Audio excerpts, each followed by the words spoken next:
हल, लट्टू,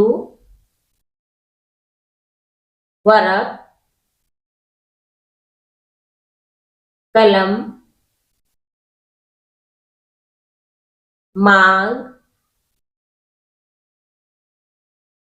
नदी, हाथी, आलू, मूली, गोभी, गाजर, अदरक, लौकी, भिंडी,